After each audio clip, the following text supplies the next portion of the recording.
to a ta yakan waƙar tamma hakika ya cika bi hamdil da godiyar Allah allazi rumtu nazmuhu abinda ne nufin in tsara akan falalar salatul fatihi to ya cika kuma da godiyar Allah faja bi hamdillahi kuma ya zo da godiyar Allah a hasira mafi kyawun muniyatu guri wa hasin kai tarihi bi muniyatul habibi da muniyatul habibi muniyatul habibi in ka hada da muniyatul habibu suna da 555 ba'ar rihan kai tarihi ka gani in ka buga su ba mimun nunun ya'un ta'un alifun lamun kha'un ba'un ya'un ba'un waɗannan su za su baka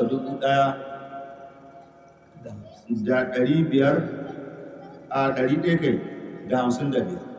za su baka ya zo ne da jar ƙurashi ƙurba bijar ƙurashin ƙurba ya zo da jar ƙurashi ƙurba shi ko in kai ramzin su za su baka hijira kenan tana 302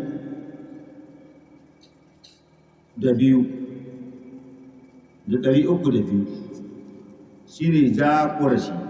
ƙurba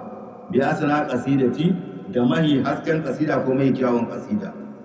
wa husha ka riƙe ta ita wa gari ta fanya mawahiban ta zamo kyauta ala yadda musulmi bisa ga hannun mai zunubi shi ne shehu nazifi garibin wanda abba ko garike wanda ya noci fi zunubin azimati a cikin zunubai masu girma wannan tawari ina kawai na bayan Allah fa ya rabbi ya ubangiji farhamna Allah kai mana rahama bi mahalal inayati da tsintsar kulawar Allah ga dukkanin tsoro wanda muke ji Allah ka amintar da mu fahamina Allah ya kare mu wa baliyatin da masibu wa mali siwaka ba ni da waninka yin rahaya a cikin wadata wa shiddatin da tsanani wa inni lamunzilun ni mai saukarsuwa nake lai'ati hajata ko bukatata bi babinka ga kofar ka Allah in ni dauko ban kai ta ko ina Allah inda kake naka kaiwa Allah ka ga halin da muke kasa ga Allah ka yayi mana wakada amin wa afuka arju rabuminka Allah shi nake kauna Allah kai an mahiyar watan rahama Allah da rahamarka irhamna Allah kai mana rahama bi falalin da falala wa minnatin da baiwarka wa munna Allah kai baiwa gare mu kai ni'ima gare mu bi waslin da saduwa da halararka mu durake mu cimma kullum mammala duka na wanda ya shuɗe mana ya wuce mu akan falala Allah kai mana baiwa da mu cin mai a darku mammala a hutu man baka ko kai shi sa baka da jalo asbaka in yace ka bani Allah abinda in an ka gwada tsere da ni in tsere wanda ma na tsere mai in cin masu in mazaje suka yi tseren ni ma in yi tseren ya sa baka da jalo asbaka to duka wanga abu ga Allah zalika farla yati mai insha min al'umri na rayuwata la'i'an abinda na tozarta bila za da rihilati wanda babu guzuri na maraita zuwa lahira Allah ba ni da shi wa kullu sa'adatin Allah ka ba mu dukkanin arziki Allah ka ba mu mafificin jazba ga hadara muhammadiyya wa ausa'u faidatin Allah ka ba mu mahiyawar faida Allah ka ba mu dawama ga hadarar ilahiyya kullum a ce Allah muna tare da kai kullum muna tare da kai Allah ka yi mana hakan saboda wa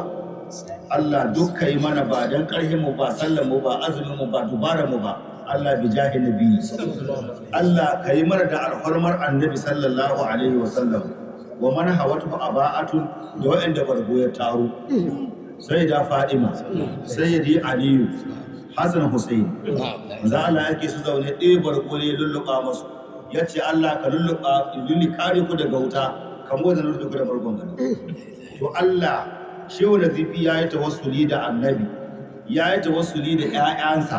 Hassan da Hussein da Aliyu da Fadima Allah mu ma mai tawassuli da su Allah ka yi mata wadda muke cikin ta ana ce wajahi muhammadiyyati Allah da alhurman muhammadiyya hadara muhammadiyya Allah da alhurman ahadiyya shine hadara Allah Allah ka yayi man dukkan abin da ya dame fa ya rabbi ya ubangiji kai salati bil faridati da salatul fatihi sarmadan dawwami alal mustafa ta ga annabi zababbe wa ali da iyalansa a cikin duk kyauta ya ce Allah ka salatul fatihi ga annabi ya rabbi salli salatul fatihi ba adadi na'am alal nabi da alayi da masu biya shine salatul ta'aruna biha falalan azan nabi musayyar da samai aniya wa salli alal asali Allah ka yi salati bisa ga asulina uwa da uba kenan Allah ka yi tsira gare su wa fasli Allah ka yi salati ga ƴaƴana su arrafuna wa ihwati Allah ka yi salati ga ƴan uwana na addini kai da dukkanin mai kaɗai ta Allah Allah ka yi salati gare mininsin na mutane wajilatin da na aljanna Allah mai tawassuli da wannan salati Allah ka biya bukatunmu Allah ka tsaya cikin al'amuranmu Allah halayen